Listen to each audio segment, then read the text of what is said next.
काटेपूर्णा अभयारण्यात निसर्ग मार्गदर्शक घडवण्याची अनोखी कार्यशाळा। निसर्गाची समृद्धता केवळ पाहण्याची नव्हे तर ती समजून घेण्याची आणि पुढील पिढ्यांसाठी जपण्याची गरज आहे।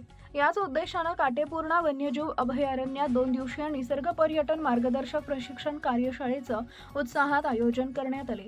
जैववैविध्यता, वन्यजीव, पक्षी, वन संरक्षण, वन परिसंस्था संवर्धन आणि प्रभावी निसर्ग व्याख्या या विषयावर मार्गदर्शकांना सखोल प्रशिक्षण देण्यात आले। निसर्ग मार्गदर्शकांचे ज्ञान, निरीक्षण क्षमता, संवाद कौशल्य आणि पर्यटकांना निसर्गाची माहिती प्रभावीपणे समजावून सांगण्याची क्षमता विकसित करण्यावर विशेष भर देण्यात आला। कार्यशाळेच्या पहिल्या दिवशी काटेपूर्णा अभयारण्यातील समृद्ध जैववैविध्यता, वन्यजीव निरीक्षण, वन परिसंस्था, निसर्ग व्याख्या तसेच वन्यजीव संवर्धनाच्या विविध पद्धतींबाबत मार्गदर्शन करण्यात आले। दुसऱ्या दिवशी पक्षी ओळख व त्यांच्या वर्तनाचा अभ्यास या विषयावर विशेष सत्र घेण्यात आले। पक्ष्यांची ओळख त्यांच्या रंगरूपासह पिसारा, पंख, चोच व पायांची रचना यावरून कशी करावी तसेच पक्ष्यांच्या विविध मनोरंजक वर्तनांची माहिती देण्यात आली। यामध्ये धूळ स्नान यांसारख्या वैशिष्ट्यपूर्ण वर्तनांचाही अभ्यास करण्यात आला। या प्रशिक्षण कार्यशाळेत सृष्टी कन्झर्वेशन फाउंडेशन, नागपूरचे संजय करकरे, यश सर तसेच मानद वन्यजीव रक्षक अकोला व निसर्ग कट्टा अकोलाचे संस्थापक अमोल सावंत यांनी मोलाचं मार्गदर्शन केले।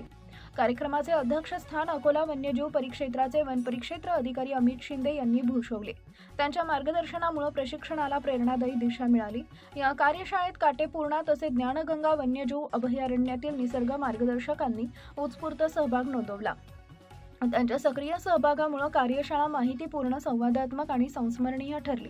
कार्यशाळेच्या यशस्वी आयोजनासाठी उपवन संरक्षक यशवंत नागुलमार, सहाय्यक वन संरक्षक चेतन राठोड, सर्व वन अधिकारी, कर्मचारी, तज्ज्ञ मार्गदर्शक, आयोजक आणि सहभागी निसर्गप्रेमी यांचे आभार व्यक्त करण्यात आले।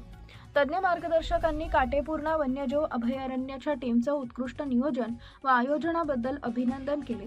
निसर्गाचे ज्ञान, वन्यजीवांचे संरक्षण आणि संवर्धनासाठी लोकसहभाग या त्रिसूत्रीच्या माध्यमातून सक्षम निसर्ग मार्गदर्शकांची निर्मिती करणे हा या प्रशिक्षणाचा मुख्य उद्देश ठरला।